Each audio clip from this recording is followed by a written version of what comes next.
말씀의 제목이 중요한 구원입니다. 예수님을 믿는 가장 큰 목적은 뭐라고 해도 구원을 받는 것입니다. 물론 믿음을 통해서 물질의 문제를 해결할 수도 있고 건강의 문제를 해결할 수도 있습니다. 그러나 그것은 예수님을 믿는 궁극적 목적이 될 수 없죠. 예수님을 믿는 궁극적인 목적은 구원입니다. 구원을 가장 확실하고 분명하게 한 단어로 표현한다면 그것은 천국입니다. 우리는 천국에 가기 위해서 예수님을 믿고 있다라고 말해도 과언이 아니다라는 것을 알고 있죠. 천국에 들어가기 위해서라는 것입니다. 예전 할아버지 할머니들은 나 죽어서 천국 가려고 예수님 믿습니다 라고 고백하셨죠. 맞습니다. 옳습니다. 틀린 말이 아닙니다. 다만 꼭 기억해야 할 것은 천국은 죽어서만 가는 나라가 아니라 살아있을 때 이 땅에서도 하나님의 나라를 살 수 있어야 한다라고 성경은 가르치고 있습니다. 그래서 구원은 죽어서 천국 가는 것만 아니라 살아서 이 땅에서 하나님의 나라를 살 수 있는 자를 구원받은 자, 구원을 얻은 자, 구원을 살아가는 자라고 말씀하셨죠. 예수님은 이미 천국이 우리의 마음속에 있다. 제자들에게 가르쳐 주셨습니다.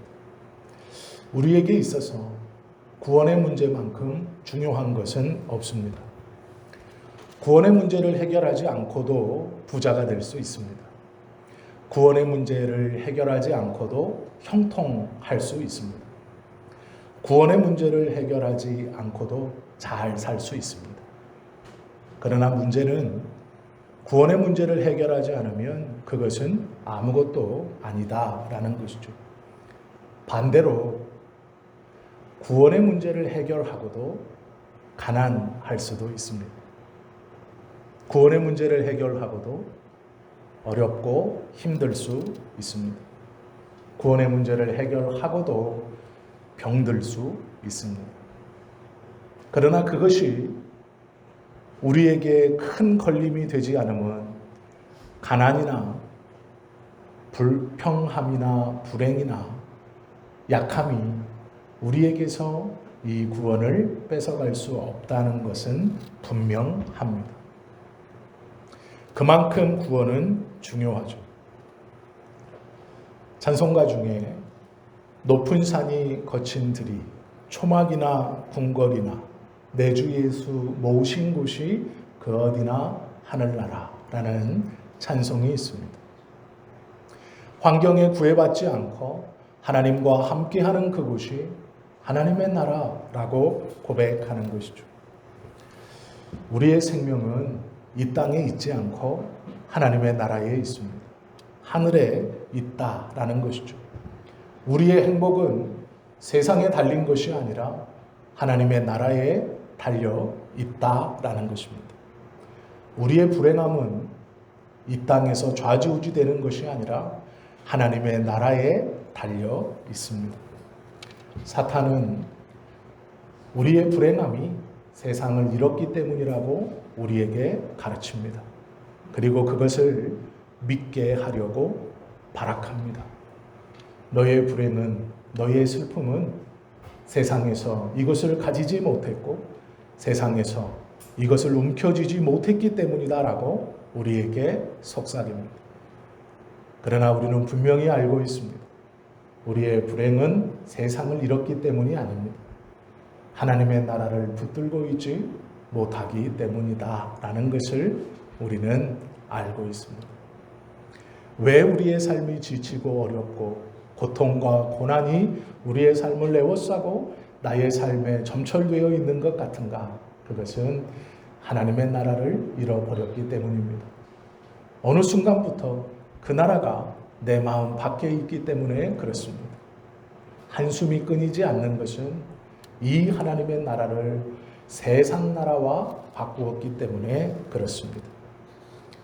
하나님의 나라를 잃고 살 수밖에 없는 까닭을 성경은 죄 때문이라고 말합니다. 가난으로 하나님의 나라를 잃지 않습니다. 병에 걸렸다 하여 하나님의 나라를 잃어버리지 않습니다. 그러나 죄로 인하여 하나님의 나라를 잃어버립니다.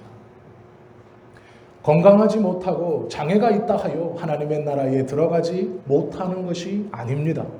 그러므로 어떠한 것도 하나님의 나라를 빼앗지 못하는데 유일한 하나, 죄는 우리에게서 하나님의 나라를 빼앗아갑니다. 건강 때문도 아니고 물질 때문도 아닙니다. 어떤 환경과 여건 때문이 아니고 오로지 죄 때문에 하나님의 나라를 빼앗깁니다. 많은 사람들은 가난하면 불행하다고 생각합니다. 그러나 쉽지는 않지만 가난은 이겨내고 극복할 수 있습니다. 건강 때문에 불행하다고 생각합니다. 그러나 쉽지 않지만 건강도 회복하고 되찾을 수 있습니다. 그러나 하나님의 나라는 우리의 힘으로 되찾거나 쟁취하거나 얻어낼 수 없습니다. 그 이유는 죄 때문입니다. 죄인은 스스로 자신의 죄를 용서하거나 해결할 수 없기 때문에 그렇습니다. 죄를 용서받는 하나의 비결은 죄인인 우리의 힘에 달려있는 것이 아니라 용서해 주시는 하나님의 용서에 달려 있습니다. 누가복음에 기록되어져 있는 탕자의 이야기를 우리는 잘 압니다. 허랑방탕하게 살던 탕자가 어느 날 결심합니다. 내가 이 돼지를 치면서 돼지들이나 먹는 쥐염염매를 먹고 사느니 아버지에게 돌아가 종으로라도 써달라고 부탁하며 내가 좀 이 생활에서 벗어나 보겠다 결심하고 고향으로 발걸음을 돌립니다. 돌렸다는 것이 참 귀하죠. 돌아봤다는 것이 참 귀합니다. 그런데 탕자가 아무리 후회하고 다시 돌아온다 하여도 아버지가 받아주지 않으면 탕자의 행동은 아무런 소용이 없는 행동입니다. 돌아온 것은 귀하지만 그 돌아온 것보다 더 귀한 것은 아버지의 포용이고 아버지의 용서입니다. 탕자의 행위가 아름다울 수 있고 이 탕자의 결말이 아름다운 이유는 아버지의 용서 때문입니다. 허랑방탕했지만 그 아들을 다시 받아들여 품는 아버지의 용서 때문에 탕자의 이야기는 회복의 이야기이고 아름다운 이야기로 끝날 수 있습니다. 마찬가지로 하나님께서 우리를 용서하시지 아니하시면 우리의 어떤 행위도 우리의 구원을 회복하거나 보증할 수 없습니다. 성경은 우리를 모두 죄인이라고 말합니다. 그래서 우리는 우리 스스로 우리의 죄의 문제를 해결할 수 없습니다. 칼빈은 이것을 전적 무능이라고 표현했습니다. 죄를 해결하는데 어떠한 사람도 자신의 죄의 문제를 스스로 해결할 수 없다라는 것이죠. 하나님은 이 죄의 문제를 해결하는 유일한 방법으로 예수 그리스도의 십자가를 선택하셨고 그 십자가에서 죄값을 대신하여 독생자 예수 그리스도를 죽이심으로 그 죄값을 치르게 하셨습니다. 하나님께서 십자가를 선택하셨다는 것은 매우 중요합니다. 그 십자가를 통하여 용서해 주셨죠. 베드로가 어느 날 예수님에게 물었습니다. 예수님, 형제를 용서함이 몇 번까지 하는 것이 옳습니까? 7번입니까? 베드로의 7번이라는 말은 완전한 용서입니까? 라는 뜻입니다. 예수님은 그것의 10배, 70번씩 7번 하라라고 말합니다. 베드로가 생각하는 7번씩 70번 하라라고 가르치지 않고 베드로가 생각하는 것의 10배인 70번씩 7번 내가 생각하는 그 완전하다고 생각하는 용서의 10배 그리고 그 완전하다고 생각하는 용서의 10배인 완전함까지 용서하라 말씀하셨습니다. 이 말은 하나님이 아니고서는 말할 수 없는 말입니다.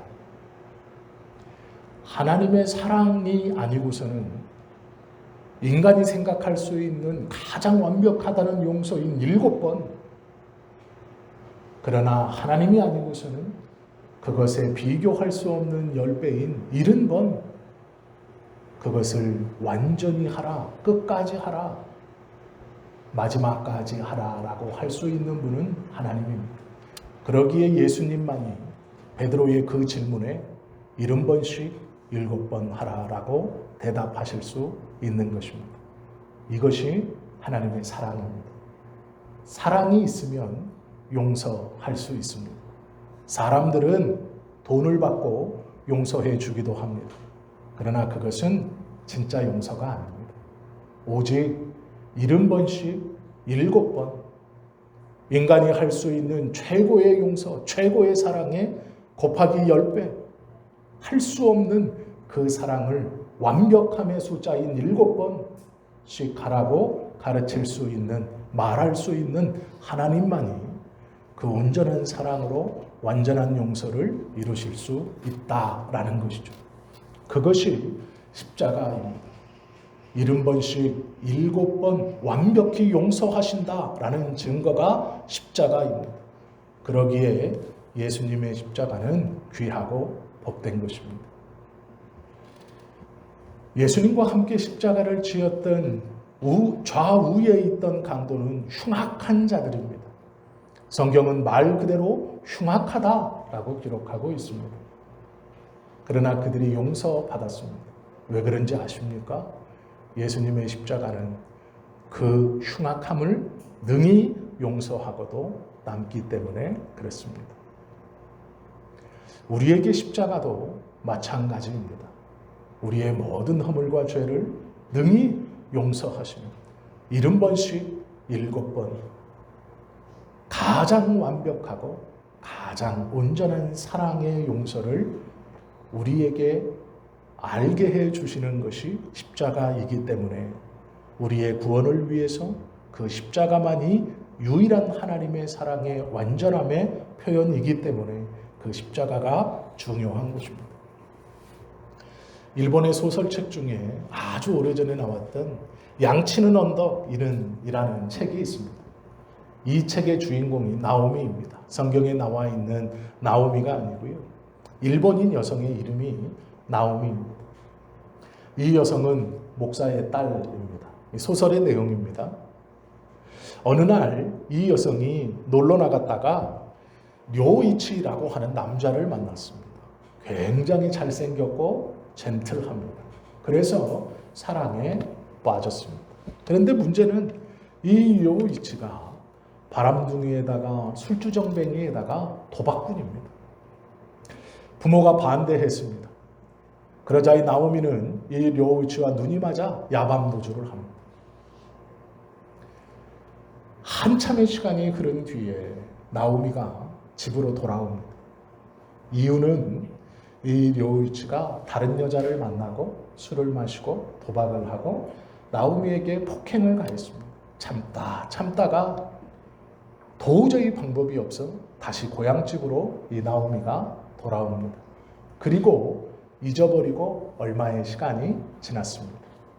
그런데 그 남자이며 남편이었던 료이치가 이 나오미를 찾아옵니다. 밖에서 부르는 소리가 들리고 자신의 남편의 목소리라는 것을 듣고 깜짝 놀랍니다. 나가지 않으려고 했지만 자신의 아버지가 그 목소리를 듣고 나가 그 료이치를 집 안으로 들입니다. 그런데 몰골이 말이 아닙니다. 폐병에 걸려서 각혈을 하고 있고 살은 쫙 빠져서 그 잘생겼던 얼굴이 어디 갔는지 흔적조차 찾을 수 없는 아주 흉악한 몰골이 되어 있었습니다. 나오미는 남편을 거절했습니다. 그러나 그의 아버지가 그를 받아들이고 보살피기 시작합니다. 얼마의 시간이 지나지 않아 나오미도 마음이 열려서 자신의 남편을 다시 받아들이고 그 남편을 극진히 돌봅니다. 병세는 점점 호전되기 시작했고 온전하진 않지만 건강도 어느 정도 회복되었습니다. 이제 혼자서 바깥을 거동할 수 있을 정도가 되었습니다. 어느 겨울 혹독한 눈보라가 치던 날 전화 한 통이 걸려옵니다. 료이치는 전화를 받았습니다. 상대방의 목소리가 들립니다. 여성의 목소리였고 그 목소리는 료이치와 예전에 만났던 내연녀의 목소리입니다. 료이치는 전화를 끊고 나가지 않으려고 했습니다. 그런데 그 여성이 협박 비슷하게 이야기합니다. 그래서 마지막 한 번 보고 관계를 깨끗이 정리하자라는 생각에 료이치는 그날 저녁에 두터운 외투를 입고 그 여인을 만나러 갑니다. 그 여인은 다시 만나자고 합니다. 그러나 료이치는 거절합니다. 하룻밤 자고 가라고 유혹하지만 료이치는 거절합니다. 그리고 술 한 잔을 같이 하자고 하지만 료이치는 거절합니다. 그런데 이 여인이 딱 이 술 한 잔만 하면 내가 당신을 놓아주고 다시 연락하지 않겠다라고 말하며 술 한 잔을 건넸습니다. 료이치는 그래, 내가 이 술 한 잔만 딱 먹고 관계를 깨끗이 정리하고 다시 돌아가겠다라고 생각하고 그 술을 마셨습니다. 그런데 갑자기 졸음이 쏟아지는 겁니다. 그 내연녀가 술에 수면제를 탔고 료이치를 그날 저녁 잡아두려는 마음이었습니다. 료이치는 마음을 먹고 정신이 없는 상태에서 집에 돌아가기 위해 억지로 집을 나섭니다. 그리고 집으로 돌아갑니다. 가던 중 길거리에서 잠이 들어 그날 저녁 동사해서 죽습니다. 다음 날 시신이 발견되었고 료이치를 장사하고 나오미는 슬픔에 빠져 있었습니다. 그리고 자신의 남편이 다락에 올라가서 내가 이번 돌아오는 성탄절에 당신에게 아름다운 것을 선물할 것이요. 내가 생전 처음 해보는 것이지만 나도 어렸을 때는 동네에서 소문난 그림쟁이였었다고 라고 하면서 기대해 주시구려 했던 말이 떠올라 다락으로 올라갔습니다. 그리고 남편이 그렸었던 것 같은 캔버스 앞에 서서 하염없이 눈물을 흘렸습니다. 그리고 그 캔버스를 가리고 있는 천을 벗겼습니다. 흰 천을 벗기자 거기에는 십자가에 달리신 예수님의 그림이 있었고 그 그림 발 아래 한 청년이 무릎을 꿇고 고개를 숙인 채 예수님의 발을 붙잡고 있고 그 청년의 손 위로 예수님의 피가 떨어지는 그림이 그려져 있었습니다. 료이치는 자신의 마음을 그 그림에 담았습니다. 이것이 양치는 언덕의 내용입니다. 과거가 어쨌든 그는 돌아왔고 용서를 받았고 진심으로 마음을 바르게 먹기로 삶을 돌이키기로 결심했습니다. 이 소설에서 이 료이치가 아내 나오미 몰래 다락으로 올라가 조금씩 그리고 아무도 볼 수 없도록 천으로 가려놓았던 그 그림은 이 료이치의 하나님에 대한 은혜와 구원의 기쁨을 그리고 자신의 삶의 후회를 그려놓은 그림입니다. 이 소설의 이야기를 우리가 좀 깊이 생각해 보십시오.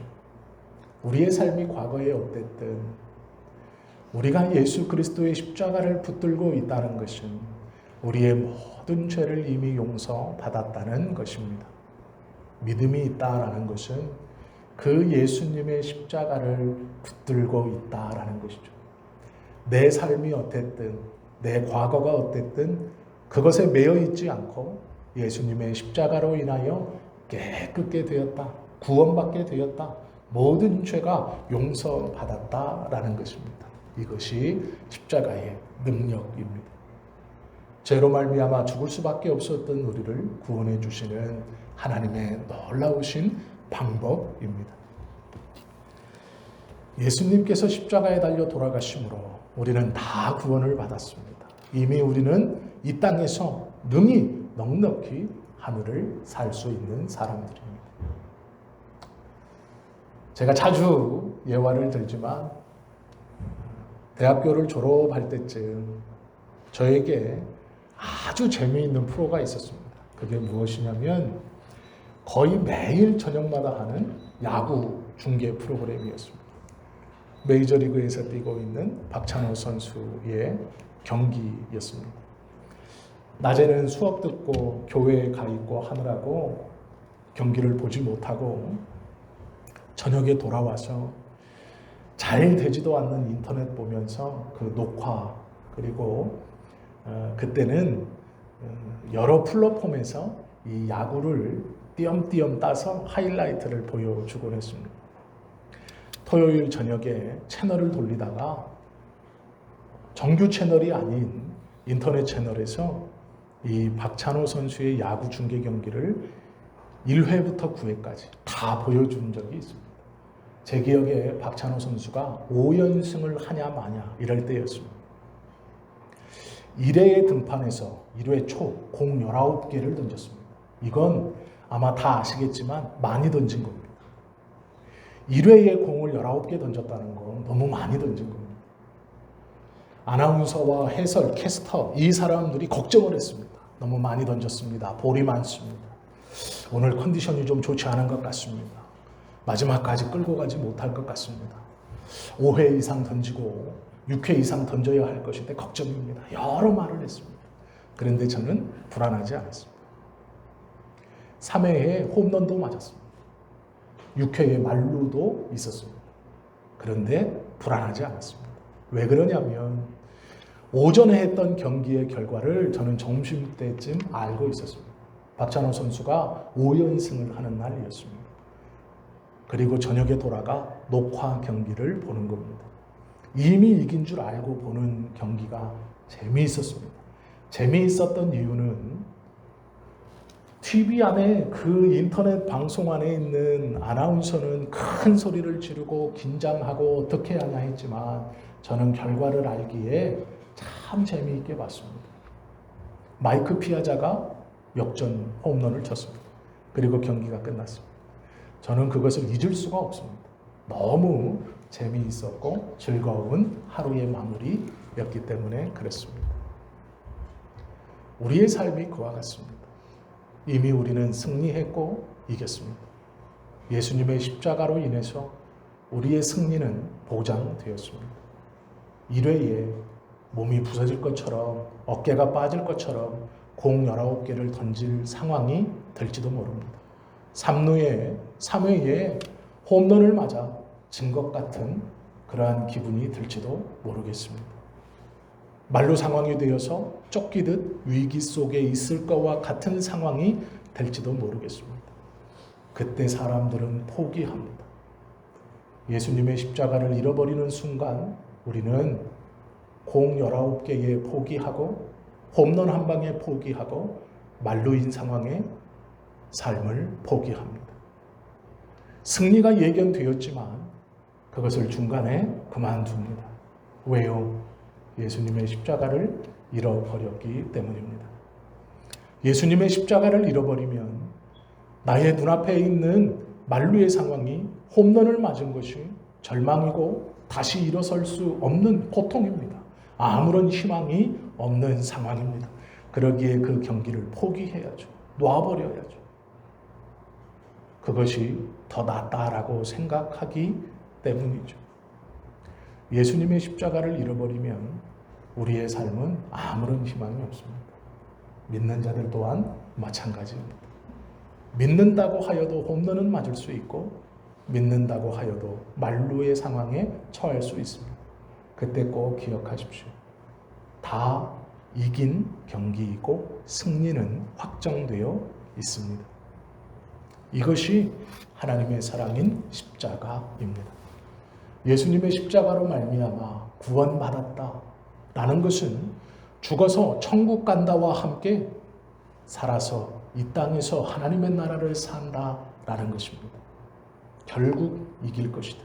결국 승리할 것이다 라는 것이죠. 세상에 이긴 게임을 포기하는 사람들이 많습니다. 믿는 사람들도 이긴 인생의 삶을 포기하는 경우가 종종 있습니다. 예수님께서는 우리를 위하여 십자가를 지셨습니다. 그리고 우리의 구원을 보증하셨고 확증해 주셨습니다. 이 예수님의 십자가를 잊지 마시고 기억하십시오. 언제나 마음에 품고 계십시오. 나는 죽어서 하나님의 나라에 갈 뿐 아니라 살아서 이 땅에서 지금 하나님의 나라를 살 수 있다. 말로일 수 있고 홈런을 맞았을 수도 있지만 결국은 승리하고 이긴다. 그것이 우리의 삶이고 하나님이 우리에게 예수님의 십자가를 통해서 큰 소리로 외치시는 복음입니다. 그 음성에 귀 기울이시고 그 십자가를 기억하시며 하나님의 은혜 아래 하루하루를 기쁨과 감사함으로 승리자와 같이 살아가시는 우리 모두가 되실 수 있기를 예수님의 이름으로 축원합니다. 기도드립니다.